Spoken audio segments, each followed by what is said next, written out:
മാസപ്പടി കേസിൽ ഇ.ഡി. ചോദ്യം ചെയ്യലിന് വീണ്ടും CMRL ഡയറക്ടർ ശരണസ് കർത്ത ഹാജരായി.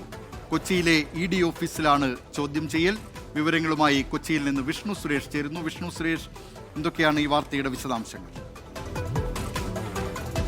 രണ്ടാം തവണയാണ് CMRL മാനേജിംഗ് ഡയറക്ടറായ ശരണസ് കർത്തയെ ചോദ്യം ചെയ്യാൻ ഇ.ഡി. വിളിപ്പിക്കുന്നത്. കഴിഞ്ഞ തവണ നോട്ടീസ് നൽകി ഏകദേശം 10 മണിക്കൂറോളം ശരണെ ചോദ്യം ചെയ്തിരുന്നു.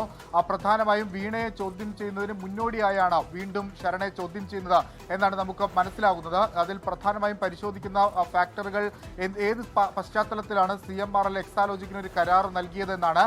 ഏതെങ്കിലും തരത്തിലുള്ള ഫേവറുകൾ 2016-2021 പിണറായി വിജയൻ സർക്കാരിൽ നിന്ന് CMRL ലഭിച്ചിട്ടുണ്ടോ?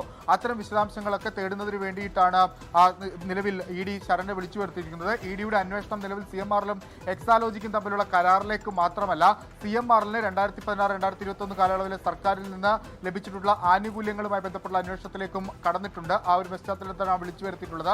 ശരണിൽ നിന്ന് ലഭിക്കുന്ന വിവരത്തിന്റെ അടിസ്ഥാനത്തിൽ കൂടിയായിരിക്കും വീണ ടിയെ മൂന്നാമത് ചോദ്യം ചെയ്യുക എന്നാണ് നമുക്ക് ലഭ്യമാകുന്ന വിവരം. അല്പസമയം മുമ്പാണ് ശരണസ് കർത്ത എത്തിയത്. വളരെ നിർണായകമായ ഒരു ചോദ്യം ചെയ്യലാണ്. അത് ഈ ആദ്യ പിണറായി വിജയൻ സർക്കാരിലേക്ക് വിരൽ ചൂണ്ടുന്ന ഒരു ചോദ്യം ചെയ്യൽ കൂടിയായി മാറാനുള്ള സാധ്യതയാണ് നിലവിലുള്ളത്.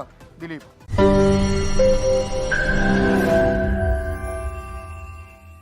ലോകത്തെവിടെയായാലും ഏത് സമയത്തും 24 വാർത്തകളും ഓഗ്മെന്റഡ് റിയാലിറ്റി പാക്കേജുകളും എക്സ്പ്ലെയിനറുകളും വിശദമായി കാണാൻ ഞങ്ങളുടെ യൂട്യൂബ് ചാനൽ നിങ്ങൾക്ക് സബ്സ്ക്രൈബ് ചെയ്യാം.